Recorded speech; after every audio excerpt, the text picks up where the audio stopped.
amigas da Cooperativa do Concurseiro. Meu nome é Frederico e estamos de volta para mais um conjunto de videoaulas tratando sobre o direito eleitoral, mais especificamente sobre a Resolução 21.538 do ano de 2003, baixada pelo Tribunal Superior Eleitoral. Bem, o que nos dirá a Resolução 21.538?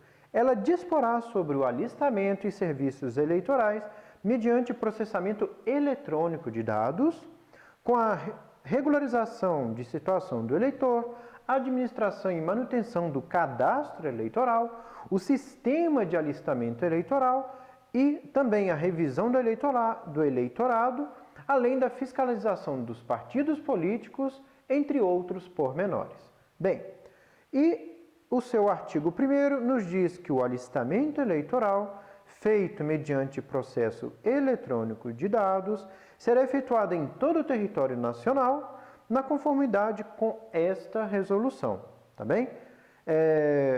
O parágrafo único nos diz que os tribunais regionais eleitorais adotarão um sistema de alistamento desenvolvido pelo Tribunal Superior Eleitoral. Natural, questão não tão recorrente em prova, mas que conste aqui na nossa gravação. E nosso primeiro ponto do requerimento de alistamento eleitoral, ou RAI, para maior familiaridade nossa com os termos e siglas desta resolução, bem como também de toda a jurisprudência do direito eleitoral. Bem, o RAI, requerimento de alistamento eleitoral, o RAI servirá como documento de entrada de dados e será processado eletronicamente. Afinal de contas, estamos na era da informática, na modernidade. E parágrafo único, o sistema de alistamento de que trata o artigo 1º que acabamos de ler, conterá campos correspondentes ao formulário RAI. Atenção que este formulário RAI, ele continua existindo.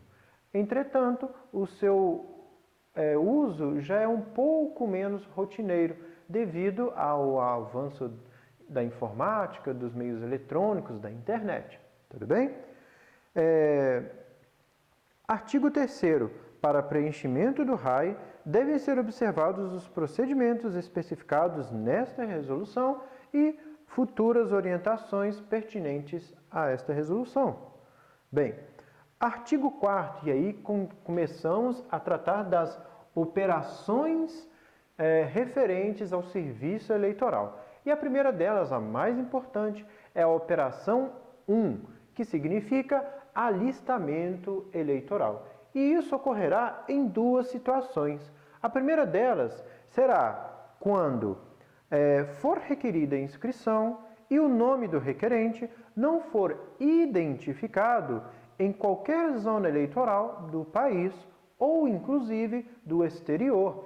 Isso mesmo, amigo, não se assuste, inclusive no exterior. E nós veremos mais adiante que o código para alistamento no exterior, nas missões diplomáticas ou nos consulados, será o código 28. Não se preocupe que aos poucos consolidaremos os nossos estudos e todas essas informações estarão bem assentadas na nossa mente e na nossa memória.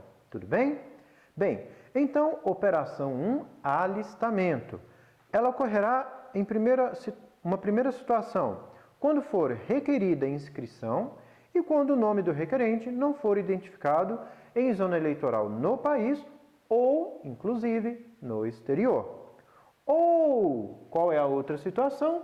Quando a única inscrição localizada, referente àquela pessoa ou àquele requerente, estiver cancelada, por exemplo, pelo código FASE 450, que significa cancelamento por ordem judicial. Tudo bem? Bom, artigo 5º, que nos dirá o artigo 5º, operação 3, que significa transferência. Para sua melhor memorização, é simples, transferência. Olha que bacana, fica um mnemônico aí, ó. Operação 3 de transferência. Operação 1, como é que eu faço para memorizar? Muito simples. Qual é o nosso primeiro número? 1. Qual é a primeira letra do alfabeto? A de alistamento. Perfeito? Bom, e fica aí essas duas pequenas dicas. Vamos lá. Operação 3, transferência, será utilizada para alteração de domicílio, transferência para alteração de domicílio, mais a possível retificação de dados, caso seja necessário. Por exemplo, a pessoa era casada e, por consequências da vida, está viúva. Então, além da transferência de domicílio, eu também poderei retificar alguns dados pertinentes à minha situação naquele momento. Tudo bem? Bom, parágrafo 1º do artigo 5º, que trata da operação 3, transferência. Na hipótese do caput, parágrafo 1º, o eleitor permanecerá com o número originário da inscrição e deverá ser, obrigatoriamente, consignada no campo próprio a sigla da unidade federativa anterior. Está bem?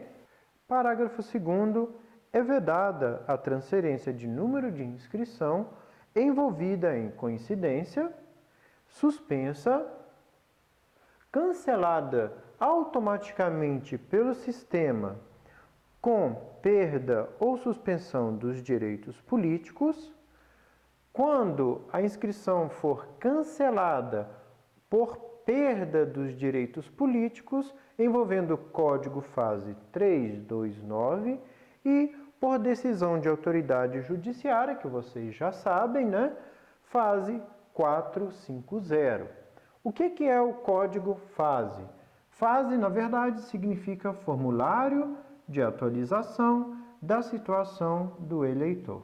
Formulário de atualização da situação do eleitor. Tudo bem? Artigo 3º. Admite-se a transferência com reutilização do número de inscrição cancelada por 4 motivos, 4 situações. Quais sejam? Operação 3, transferência. Parágrafo 3º. Admite-se transferência com reutilização, atenção, hein? Com utilização do mesmo número de inscrição cancelada, por quais motivos? Por quais código fase? Certo? Código fase 019, 027, 035, 469. 019, falecimento. 027, duplicidade e pluralidade. Estudaremos mais adiante nas próximas videoaulas. 035, aquela pessoa que deixou de votar em 3 eleições consecutivas. Tudo bem? Sem, obviamente, justificação. E código fase 469, 469, revisão de eleitorado, que estudaremos oportunamente. Bem, parágrafo 4º, também haverá preferência para, caso haja mais de uma inscrição para o mesmo requerente, será observado a ordem de preferência para transferência dessa inscrição. Primeiro, observando a inscrição que foi utilizada por último nas eleições, no último pleito, ou, caso não ocorra essa primeira situação, a inscrição que seja a mais antiga. Tudo bem? Essa questão da inscrição eleitoral mais antiga, obviamente, para que se mantenha o histórico eleitoral do requerente. Tudo bem? Seria isso, caro amigo. E não se esqueça, gostou? Curta, compartilhe essa ideia, deixe seu comentário caso tenha alguma dúvida ou alguma sugestão. E no mais, até o nosso próximo encontro.